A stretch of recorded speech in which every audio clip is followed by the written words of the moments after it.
Good evening. It's good to see all of you here tonight. Good to have you back with us tonight. Good to have some of you visiting from far away and some of you visiting from nearby. Always great to have visitors here. This is a very much visited place, this congregation, but also this area. And we that are local, we get to live here all the time. We get to be here all the time. We get to drive in the traffic all the time. Um, but we who are local, we're fortunate. We're fortunate to be able to live here because it is such a popular place. That might be a little hot, Brian. It is such a popular place, and it's a beautiful area, and it attracts many people to this particular area. They want to come and they want to see the beauty of the Smokies. They want to come and see the leaves when they're changing. And so in October, usually we get a lot of folks that are in town. They want to come and see the Christmas lights at Dollywood, and so we'll get a lot of folks that'll come to town for that. Or maybe they want to come for some of the craft festivals and other things that take place in town. But there's usually a lot that's going on in this particular area. But people generally want to come and they want to see the beauty of the world that God has created, the beauty of the world that God has given to us. They want to see the beauty of the Smokies, and the Smoky Mountain National Park, the National Forest there is the most visited national park in the United States. We've been to a few of the national parks. We've been to Rocky Mountain National Park. We've been to Acadia. We've been to a couple of other places. We've not been to like Yosemite or Yellowstone, but the Great Smoky Mountains is the most visited. I think somewhere in the neighborhood of 10 to 14 million visitors every year that come to the Great Smoky Mountains. The park itself covers over 500,000 acres of land. So you start thinking about, okay, well, how big is it? How vast is it? The park itself, what is designated as national park, is over 500,000 acres. There are more than 4,000 different plant species in the Great Smoky Mountain National Park. Over 4,000 different. So if you're looking for different plants, if it's not here, it's probably somewhere in Southeast Asia. There's over 140 different tree species. 140 different types of trees. Now, some of those trees, I think they're just tall weeds. When you get down to it, somebody let a weed grow in it and it got big. But there's a lot of that. It says that the internet at least says that the Great Smoky Mountain National Park is home to approximately 1,500 black bears. Now, I don't know how they arrive at that number. Did they have a census? Did they go out and ask them how many cubs do you have living in your den and what are their names? I don't know how they know that there are approximately 1,500 black bears, but maybe there's a way that they can see what the population is. But I know some of them enjoy Michael's biscuits when he leaves them outside for a couple of minutes and turns his back. They just disappear. So the bears are here. But in looking at the beauty of the park and in the beauty of this particular area, I think people can see God. I think when we look at the beauty of the world that is here around us, we can see God. Paul says this in Romans chapter 1 and verse 20, since the creation of the world, his invisible attributes are clearly seen, being understood by the things that are made, even his eternal power and Godhead, so that they are without excuse. Paul says that we can see God even though he's invisible. We can see his invisible attributes. We can see his power. We can see his majesty. We can see his dignity. We can see all of those things in the evidence that we do have in the things that he has created for us. And so when we look at the things that are in the world, when we look at the natural beauty and the order of things that are in the world, we can see God even though he's invisible and no one has seen him at any time face to face, if you will. This truly is our Father's world. We've started this series a few weeks ago on looking at some of the songs that we sing, the idea that we use these songs to teach and admonish one another, that we use this to build up our faith and to understand what it is that we're singing. Some of the songs that we sing are praises to God, such as this one, where we're praising God for the beauty of the world that he's created, the things that we see in the world that show us that there has to be a God. Sometimes we sing to one another and we encourage one another. Oh, why do you wait, dear brother? Right? We're not singing that to Jesus. We're not asking him why he's waiting before he responds to the invitation. We're singing that to one another. And so we teach on one another and we admonish one another. And that's what we are to do in psalms and hymns and spiritual songs, singing with grace in our hearts. That's what we're told to do in Colossians chapter 3 and verse 16. And so it helps us to know and to understand, well, where did these songs come from, and what do these songs mean, and what is maybe behind some of this. So we want to learn from those songs that we sing. The emphasis is always on the words, right? That teaching and admonishing comes from the words that are there in the song. And in this particular song, it's a reminder that God is the one who is in charge, that God is the one who's in control, that God is the one who has created all of this. And so tonight we're going to look at this song, This Is My Father's World. The lyrics of the song come from a poem that was written by Maltby Davenport Babcock. That's a good name, right? Maltby Davenport Babcock. He was born in Syracuse, New York, on August the 3rd, 1858. His family was known to be socially prominent in that particular area. Later on, Babcock became well known as a Presbyterian minister later in his life. He was a champion baseball pitcher and swimmer, so he was quite the physical specimen, if you will, in his youth. That he was in good shape. He was idolized by the young men of his church for his physical prowess and his strong convictions and principles. You might say he was a man's man. Uh, they admired him for that. He was intolerant of injustice. The story is told that one day he intervened when he saw an older boy who was bullying a younger boy, and he was using what Babcock deemed to be unsavory language in bullying the younger boy. And he came up and he grabbed the older boy by the back of his neck and by the seat of his breeches, and he tossed him over the fence. And so they remembered that. They remembered him for that. He just didn't have any tolerance for that sort of thing. As he was later in life, in his adult life, he lived in an area known as Lockport, New York. And so if you look there at Lockport, New York, it's kind of in that area close to where Canada is. It's sort of in between Lake Erie and Lake Ontario. And so you see there on the map to the west of Lockport is Niagara Falls is there, just north of North Tonawanda. I've been through North Tonawanda. I don't know why they didn't have any other girls' names there, but apparently they have a ton of Wandas there. That's a joke that'll grow off later. You'll laugh later. But it was his custom when he lived in Lockport, New York, that he would take a walk along this thing that was known as the Niagara Escarpment. The Niagara Escarpment is sort of a ridge that runs from this area in New York. It runs through Canada, through the upper part of Michigan, and comes all the way down to about Door County, Wisconsin. So it ranges for several hundred miles.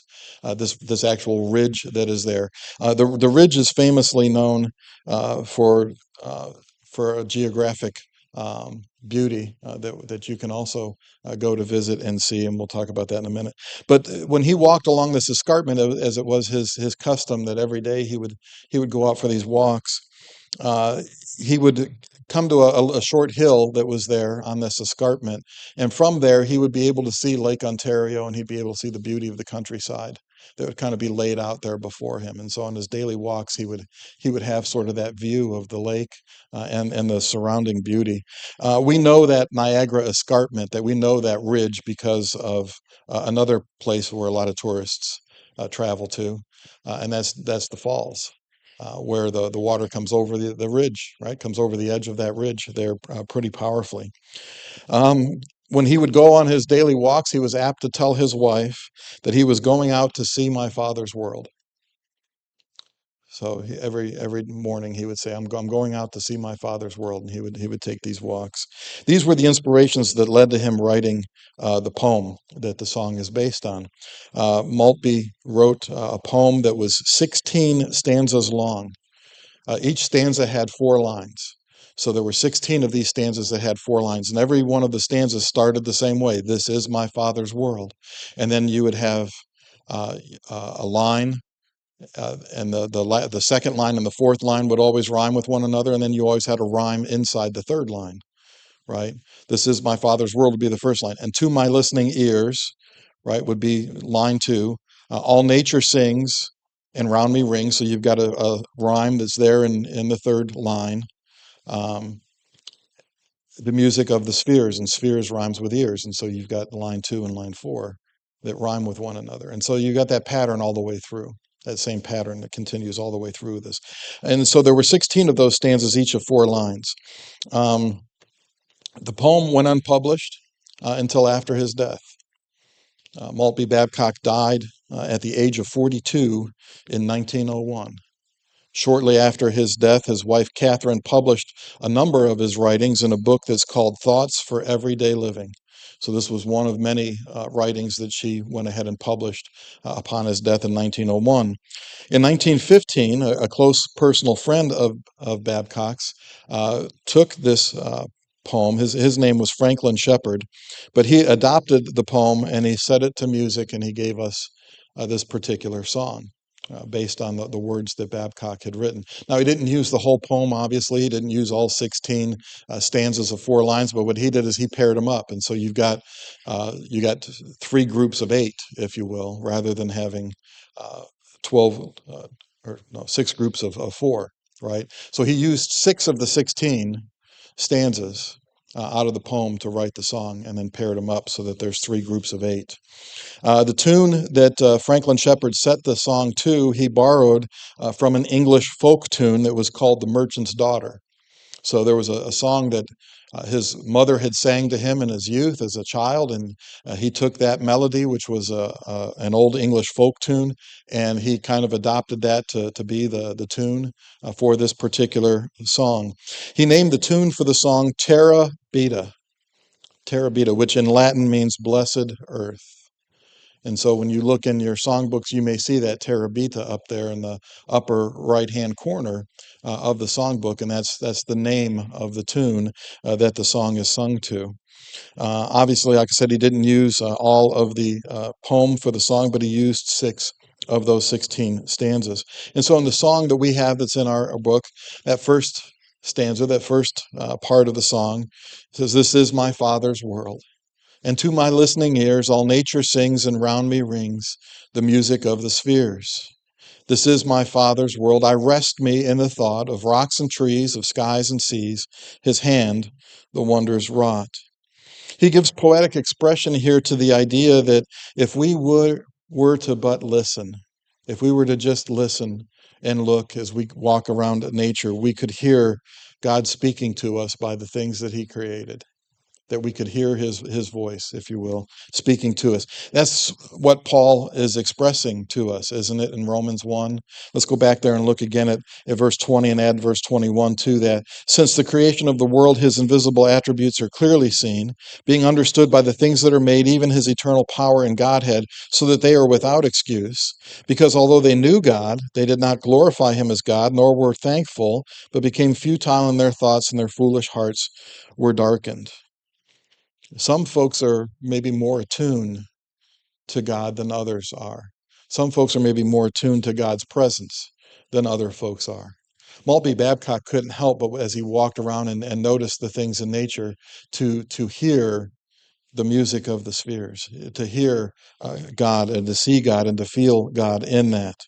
Other folks are not so much attuned to recognizing God's presence in things. And it says they've ignored what it is that they knew. It's not that they didn't know. Notice that in Romans chapter 1. It's not the folks that deny that there's a God. It's not that they didn't know these things, because it says that God has made it evident in themselves in that particular passage. That the evidence is within us. The evidence is within our own bodies. When we look at the design of our bodies, the evidence is within us. The evidence is within the world and the order that we see in the world. And so they've ignored what it is they know. They basically have stopped up their ears so that they can't hear what it is that God is speaking to us by the things that he has created. He says, "All nature sings and round me rings the music of the spheres." The music of the spheres. The spheres are planets. The spheres are stars. The spheres are those heavenly bodies, right? And so he talks about the music of the spheres. The idea that the heavenly spheres, the sun, the moon, and the planets, the idea that they make music is rooted in Greek philosophy. The Greek philosophers believed that the stars and the planets that they made music, that there was an audible sound, if you will, but not a sound that we can hear in our ears. They believed that it could not be heard audibly, but only through the soul, only through the spirit could we hear the music of the spheres.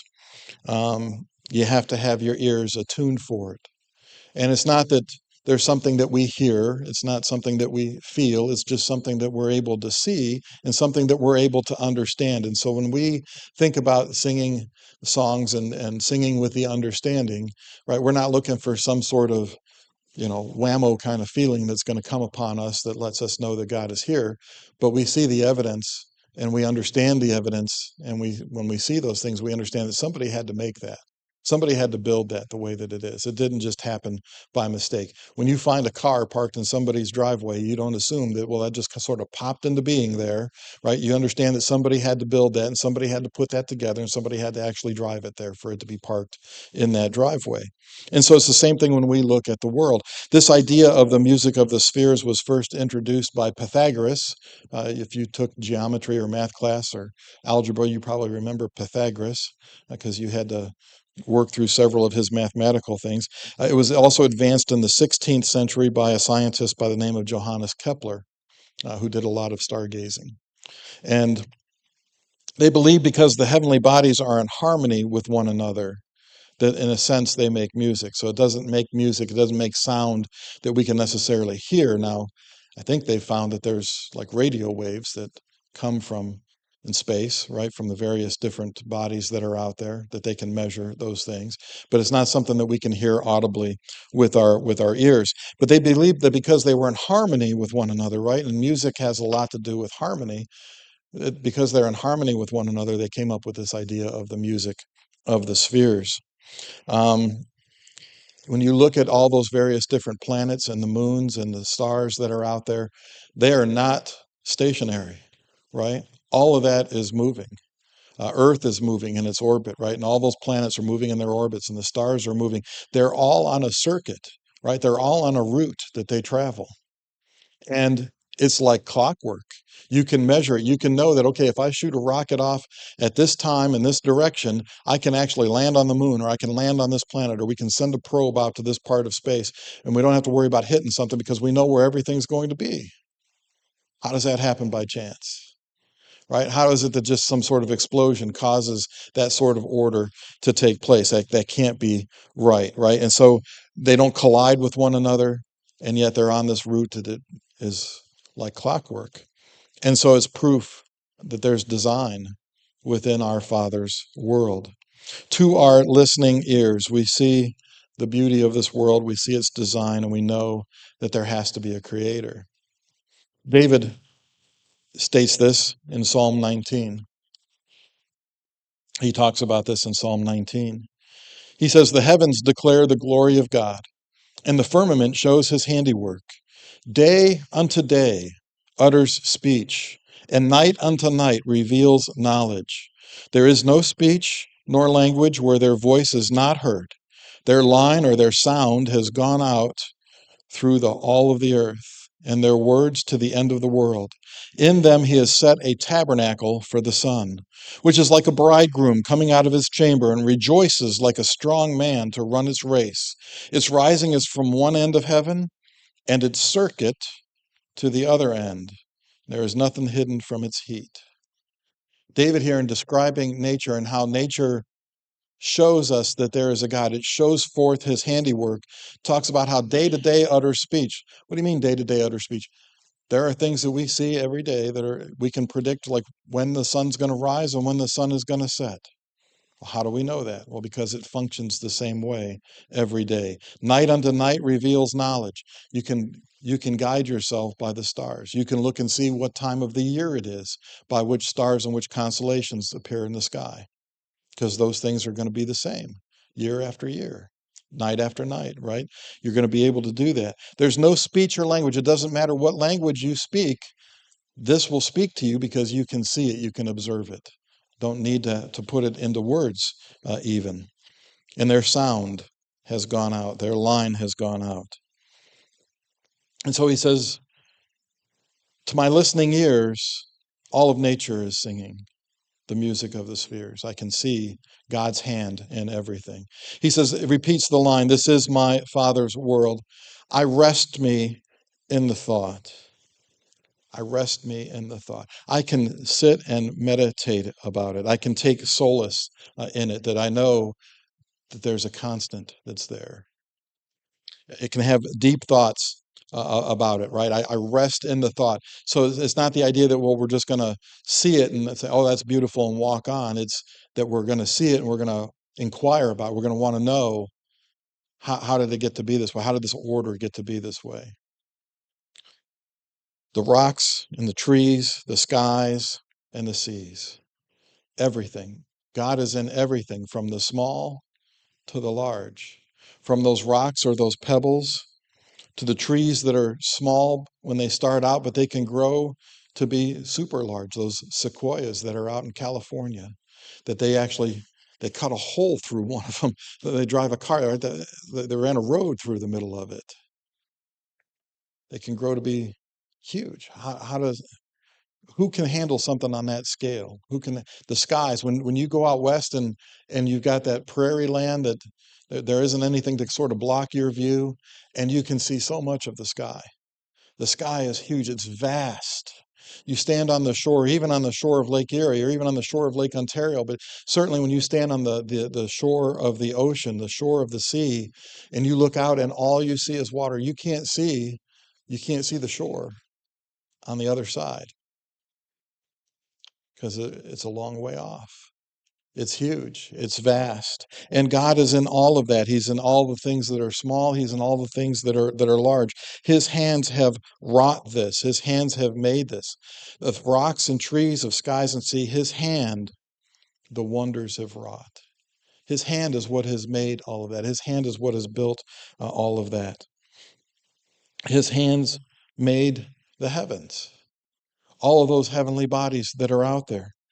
In Isaiah chapter 40 and verse 22, talking about God, Isaiah says, "It is He who sits above the circle of the earth, and its inhabitants are like grasshoppers, who stretches out the heavens like a curtain and spreads them out like a tent to dwell in." You know, the universe is expanding.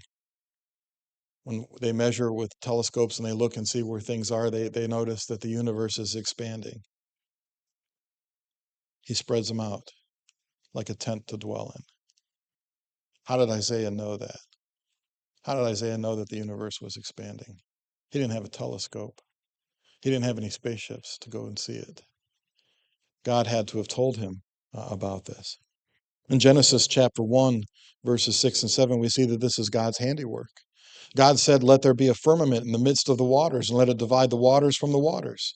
Thus God made the firmament and divided the waters which were under the firmament from the waters which were above the firmament, and it was so. God created the sky. There were waters above that were reserved, that were waiting for the time of the flood. There were waters below that were in the seas, and he made a firmament. He made a sky in between that, where the birds fly, where the clouds are. He made that firmament. He created that. These are wonders that he has wrought. Could we, with all of our technology, make something like that? Can we, with all of our technology, do something about that? Can we, with all of our technology, actually control the weather? Can't be done. Can't be done. The wonders of beauty, but also wonders of nature. Man, with all of his high-tech skills, cannot duplicate these particular wonders that God has created. That clock goes fast when you get up here. The second stanza, he says, "This is my Father's world. The birds their carols raise. The morning light, the lily white, declare their Maker's praise." Not only do we humans sing our praises to God, it says the song poetically says that the birds their carols raise. I wonder if birds and other animals know who the Creator is. Wonder if God has given them some sense of that they would know, if he were in their presence, that he would be there. God certainly knows them, and God certainly cares for them. When you think about the birds themselves, Jesus talked about the birds and how God knows about them and how God cares about them. In Matthew chapter 10, verses 29 through 31, Jesus says, "Are not two sparrows sold for a copper coin, and not one of them falls to the ground apart from your Father's will? But the very hairs of your head are all numbered. Do not fear, therefore, because you are more value than many sparrows." God put the birds here.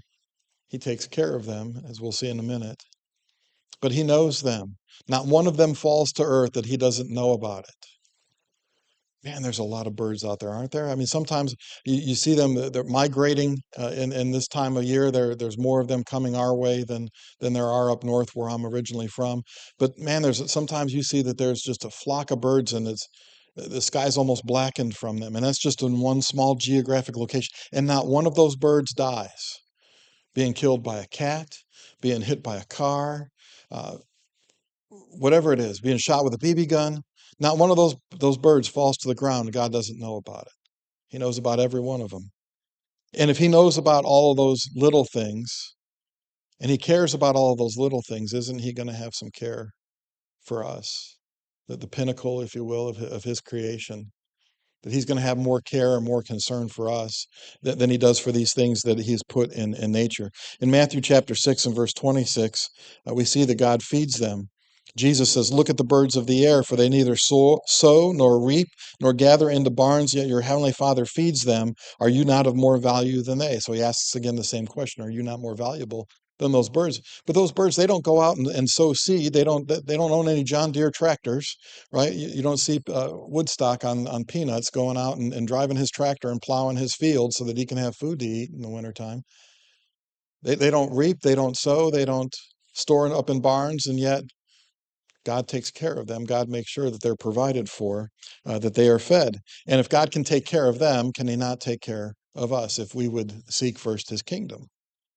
And so the birds their carols raise, he says, the morning light declares that God exists. We saw that in Psalm 19, that the sun goes forth as a strong man in the morning, right? You try to stop the sun from rising. Put your hand out there and try to hold it down. Keep it. You're not going to, right? It's going to rise every day. That morning light declares that God is the creator, that it happens every morning. If this world were built on just randomness, why would the sun rise every day like clockwork? Why would that work the way that it does? In Genesis chapter 28, verses 16 through 19, Jacob, upon waking up in the morning, realized that God is everywhere. Notice it says, Jacob awoke from his sleep and said, "Surely the Lord is in this place, and I did not know it." And he was afraid and said, "How awesome is this place! There is none other than the house of God, and this is the gate of heaven." Then Jacob rose early in the morning and took the stone that he had put at his head, set it up as a pillar, and poured oil on the top of it. And he called the name of that place Bethel, which is basically means the house of God. Bethel. But the name of that city had been Luz previously. And so he named the place there the house of God. But Jacob woke up and realized that God was there with him, that God is everywhere, that God was in places that even he didn't know about. That morning light and lily white declare their Maker's praise. The morning light and the lily give an impression of renewal. Every morning, there's a renewal.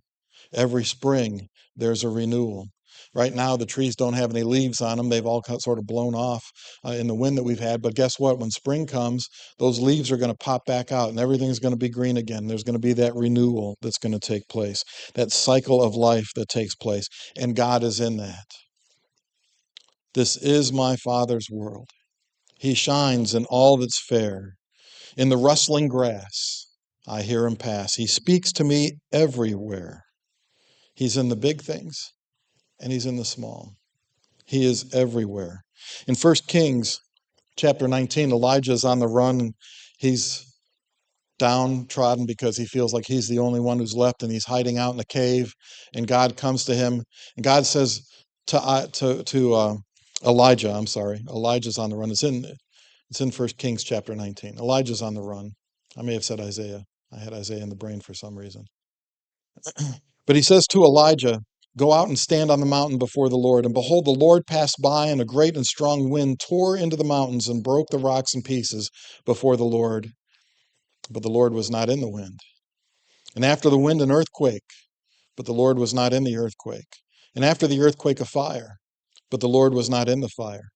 And after the fire, a still, small voice. God shows the power that he has with the whirlwind, right? He's not in the whirlwind. He's not in the earthquake, and he's not in the fire, but he's over all of these. And in those things, you see the power that he has. And so Elijah was able to see the power of God in these things that God is showing him from up here on the mountaintop. And then God speaks to him with a small, still voice. God can speak to us in those little things. God can speak to us with a small, still voice in the rustling grass. If you've ever been out and walking around in areas where there's high grass, you can sometimes hear your pant legs rubbing against it, right? Or you can hear the grass rustling when the wind blows through it. You really got to be listening to hear it, though. It's not very loud. But even in the rustling grass, Babcock writes in his poem, even in the rustling grass, I hear God pass. He speaks to me everywhere. There's nowhere that we can go that God isn't there. He speaks to me everywhere. This is my Father's world. Oh, let me ne'er forget that though the wrong seems oft so strong, God is the ruler yet. We've got to keep our ears attuned to God, or we might not hear him. We might not notice him. We may not recognize him. We need to be able to hear the shepherd's voice. We need to make sure that we're following the shepherd's voice. Over in John chapter 10 and verse 4, Jesus talks about sheep and shepherds, and he talks about those that are thieves that come in and steal the sheep. And he talks about the shepherd, the good shepherd, when he brings out his own sheep, he goes before them, and the sheep follow him, for they know his voice. We've got to be able to know the voice of God. We've got to know the voice of our Creator. When we see things, and when people in the world, when they see things that show us his invisible attributes by the evidence that he has left for us, it says over in Romans chapter 1 and verse 20 that they are without excuse. If anyone wants to say, well, there wasn't any evidence that there was a God, or there wasn't any evidence that there was a creator, or there wasn't any reason for me to seek you out, Lord, they're going to be without an excuse, because he has left us all of this that we can see as evidence for his existence. And so we need to seek out, well, who is he? What does he say? What does he want us to know? What does he want us to understand? What does he want us to do? We need to seek him out. We need to be attuned to his voice, and we need to listen to him. He says, this is my Father's word. Let me never forget. Let me never forget that. Let me not be swayed by those who are supposedly smart people who say that we came from monkeys, or that the world came from some sort of happy accident. Let us not forget. In our world, it can be easy to forget sometimes that God still rules. When we see all of the atrocities that take place in our world, it can be difficult for us sometimes to realize that it's still God that's in charge. That though the wrong seems off so strong, sometimes people have to deal with financial disaster. They might lose everything. They might become homeless. Though the wrong seems off so strong, God is the ruler yet. You might have people that are dealing with the failure of their health. It may be difficult for them to get up in the morning, may be difficult for them to move about. They may not be able to do all the things that they used to be able to do. They may have some sort of disease that puts them in the hospital. They can't enjoy life the way that they used to. Though the wrong seems off so strong, God is the ruler yet. You might have people that are dealing with loss of loved ones, especially those that are younger, those that are children.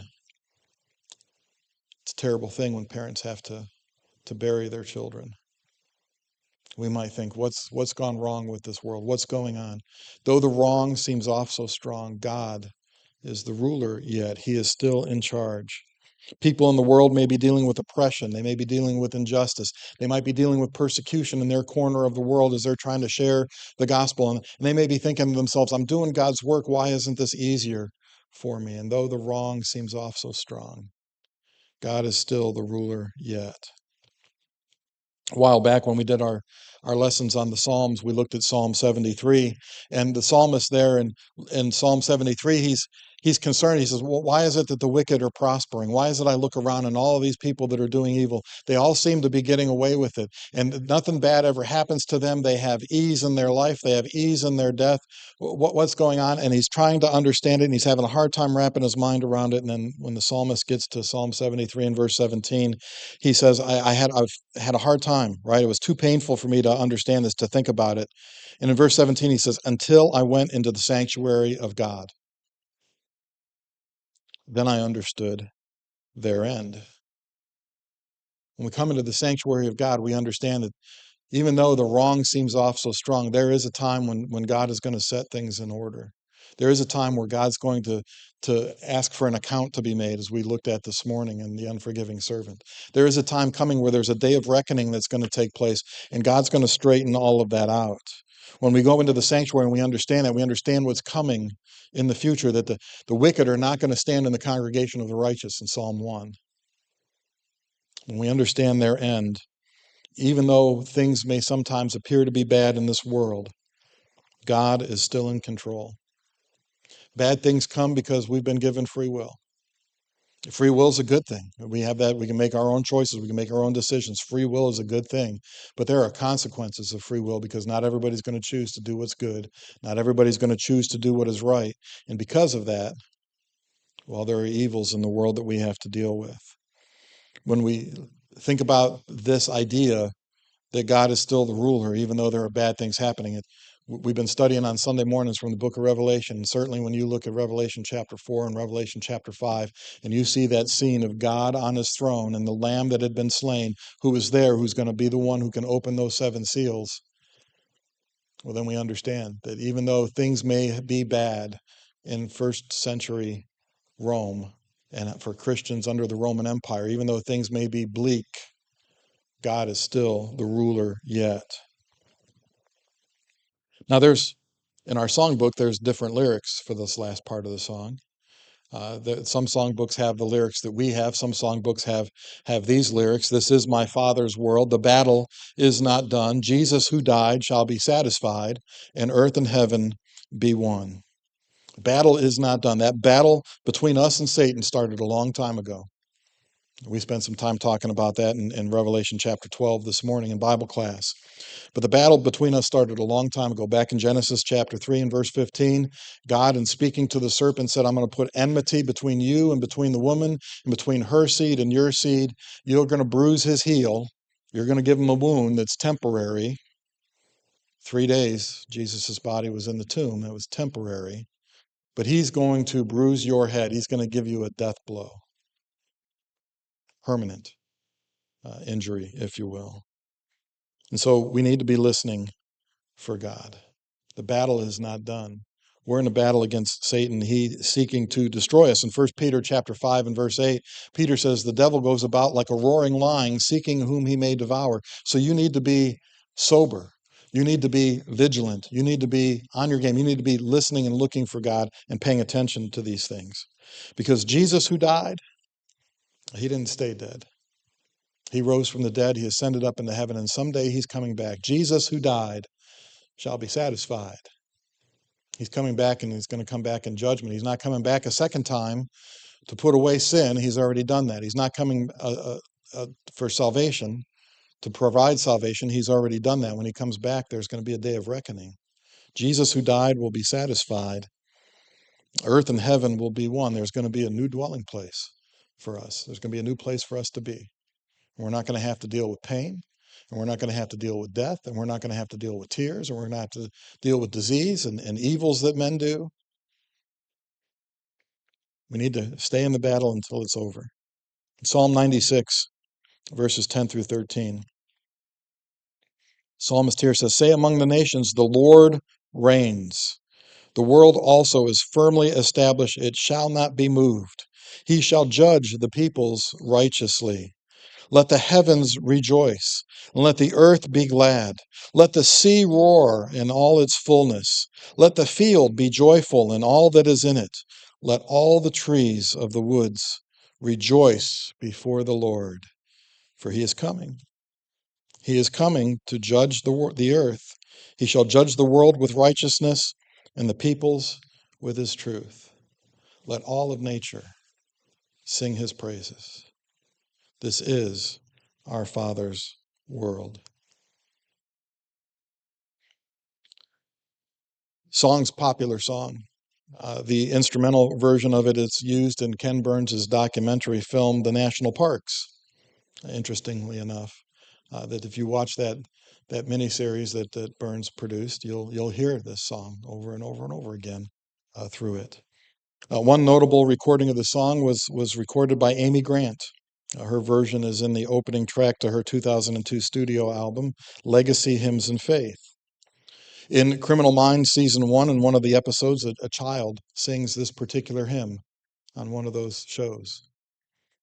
The theme song from Penn Jillette's podcast, Penn's Sunday School, is based on the hymn. Now, Penn Jillette is a well-known atheist, but he didn't grow up that way, and he states that this song was his favorite hymn when he was a kid. This is my Father's world. The tune appears as a recurring theme in the soundtrack of the 2004 film A Bear Named Winnie. And so it's got a legacy. People recognize it when they hear it. Of course, the song appears in a multitude of hymnals since 1915 and is a favorite of many, including myself. It's probably my favorite song that we sing. In Psalm 97 and verse 1, it says, "The Lord reigns, let the earth rejoice, let the many coastlands be glad. That though the wrong sometimes seems off so strong, God is still the ruler yet." And so we can join in with all of nature in praising God, singing praises to him, and understanding that he's the one who put everything here, and he's the one who put us here, and he has some expectations for us. And if you want to be part of that chorus, if you want to be part of that chorus in heaven someday, well, then you need to do what it is that he says we need to do in order to be obedient, in order to have his grace cover our sins. If you're here tonight and you've not done that, you've not been baptized for the remission of your sins, we can talk to you about that. We can teach you what you need to know about that. We can show you the scriptures with regards to that. You can walk out of here if you're ready to be baptized and you understand that Jesus is the Christ, the Son of the living God. You're willing to confess that and change your life so that it's in accordance with his will. You can be baptized and have your sins washed away, and you can walk out of here a new creature tonight. Maybe you've done that, but you've not been faithful to him. If you have a need to respond to his invitation, we invite you to come forward as we stand with Mark at this time and as we sing.